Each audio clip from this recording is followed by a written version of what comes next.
Well, hello, Leeds United fans, it's Connor. We're back here with another video. We're back here on a sunny morning. My eyes might look a bit puffy, I apologise. Listen, not a great sleep last night. But look at it. It's absolutely beautiful. It's absolutely beautiful. We're off on a lovely walk this morning. Mam tour. Don't know if you've got to look awful. Jesus Christ. And there's a cat. But yeah. Mam tour this morning, Castleton, don't know if you've ever heard of it, taking the pooch out. What are you doing today? Let me know in the comment section below. But what a lovely, lovely day. Anyway, enough waffling. What do I want to speak to you guys about? Well, I want to speak to you guys about the goalkeeper development. Now, this is so interesting because last night we heard that Victor Johansson has actually moved to Stoke City. Now, this blows up the whole goalkeeper debate because Leeds were in for him. Leeds were interested, Leeds were asking questions, and it's just really surprised me. £1 million. £1 million. You know, I was speaking to my old man earlier on today, who's going to be featuring on Generation very, very soon, everybody, and we're having a chat. And I said to him, look, this Victor Johansson, he's not had a great season, but he's been an absolute rose in a thorn bush for Rotherham, an absolute rose in a thorn bush. And I just thought that'd be so obvious for Leeds, regardless of what happens, to be honest with you. And I know there's going to be a lot of you guys who say, look, Connor, he's been relegated. And, well, yeah, so has Ethan Ampadu 3 times. So it's one of those, really, where I was actually really, really surprised by how it went, how, you know, how Stoke City, I mean, look, I know Stoke have got a little bit of money. I know they're a big team at this level, but I just thought Leeds, it was a prime opportunity. Let me know what you think, everybody, in the comment section below. Bit more news as well today regarding Mr. Patrick of Bamfordshire. According to a few sources, and I read this last night, Patrick Bamford might be moved on regardless. There's a likelihood he might be moved on this summer by the San Francisco 49ers. It's the landing with the PSR rules. Apparently he's on a very, very decent wage at Leeds United. Obviously he's 30 plus now, and apparently Leeds United are going to be looking to move him on regardless. Now, this is so interesting because this is Craig Hope reporting this as well. It's so fascinating because you look at the whole spectrum of Patrick Bamford and Leeds United. It seems ingrained right now. You know, Pat Bamford with Leeds, it seems like this is just a thing, you know, but it was with Luke Ayling and Leeds United. It was with Liam Cooper and Leeds United. Every dog has its day, and it feels like this is the summer. And do you know what? I don't want him to go. Well, no, that's rubbish. Right now, I'm being a bit sentimental because I want to be behind all the lads as a unit for the summer months. But if I'm being brutally honest, I would like to see him leave. Right now, I'm completely behind the lads, so I don't want anyone in that group not to be available. But in the summer, and I'll think very differently. And in the summer, listen, I think the right move is for Patrick Bamford to move on. You know, he's had a good time at Leeds. The fans have got a serious affiliation with him. But if we've been brutally honest, he's not good enough for the Premier League. And that's if we get there. He's always going to be a useful option off the bench, and I think he has been this season. You look at the large part, the first half of the season, he was massively useful. Now, when you're looking at someone like Yoel Peru,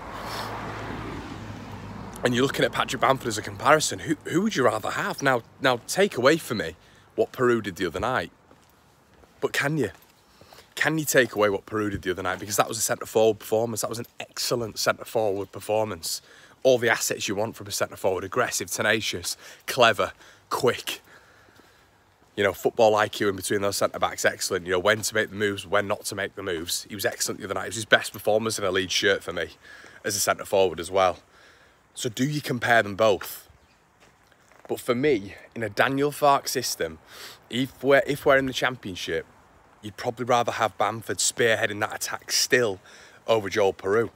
So what happens then? You're going to have to stick with Joel Peru, who's a £16 million signing on a big contract. So maybe to ease the financial strain, they're going to have to get rid of Patrick Bamford, or one of them. It's so fascinating how this can work. It's so fascinating looking at this development. But for me, you know, Pat will move on. But when you're looking at it, you do look at the pair of them and you think, because I think Leeds do need a striker. I think whatever happens next season, they need a striker, especially in this Farke system. So one of them has got to stay. So what do? Do you look at age? Well, that's got to take, you know, that's got to come into it, hasn't it? Age, 100%. So you've got to look at that. So if age does come into it, performances, what Peru's got, what, 13 goals, you know, could potentially get more, could potentially send us up, could potentially get goals in the final and we might still stay down. But that Bamford conversation is absolutely fascinating. What would you guys do? Would you keep hold of Pat to just be on the bench and be an option there? Because I think we will go out and get another striker, 100%.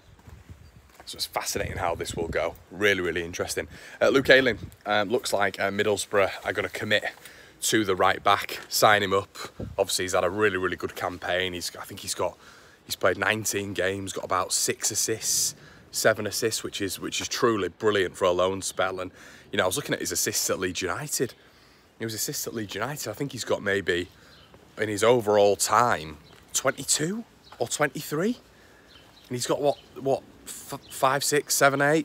Who do we appreciate? But I think he's got about 7 or 8 at Middlesbrough in about 19 appearances. That's unbelievable. It's nearly an assist every 2.5 games. So what a time he's had up there. Carrick's really got the best out of him. A little bit of consistency on the pitch, and clearly where me and maybe others thought that he couldn't do it anymore in terms of that championship level, maybe it was too much for him. He's proved everybody wrong, hasn't he? He's proven everybody wrong, and certain systems fit certain players.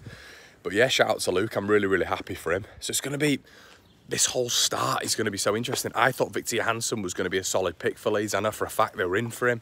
They're interested. He's gone to Stoke. I don't know why.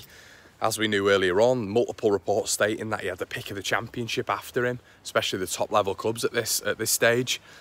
Yeah, and he's picked Stoke. But Bamford is the interesting one. Bamford is the one where you're looking and going, wow. Because the dynamic of him, what happens between him and Joel Peru, if he does go, it's probably signifying that Leeds United are definitely going to be in for a strike, which I think's right. You know, we're just talking about Borough, you know, regardless of the division. You look at Latte Lath, I'd love him. I'd absolutely love him. What a striker he is. Absolutely love his attributes. Strong, athletic, quick, physical, really good finisher. And that's what we need, I think, just a little bit more consistency up front. Because we've not had that this season. You know, you look at Timu Pukki and Daniel Farke's season, he pretty much played every single game. We've had it chopped and changed between strikers. Is Perot a striker? I don't think he is, but then you saw the other night, which was just impeccable from a striker's perspective. I still don't think he's a striker. I still would love to see a striker at Leeds. But so interesting to see how this pattern is going to develop. But I'm really interested to hear your thoughts on this one, everybody. Let me know what you think in the comment section below. Are you a bit gutted about Jukanovic? What would you do with Bamford? Do Leeds have a choice with Bamford? I'm really interested to hear what you think. Let me know in the comment section below, and we'll be back with more Patreon and more Leeds United stuff coming your way this week in the build-up for, goodness me, the playoff final. Did anybody watch Oxford Bolton and get a little bit nervous? I certainly did. Guys, it's been an absolute pleasure. I'll see you in a bit.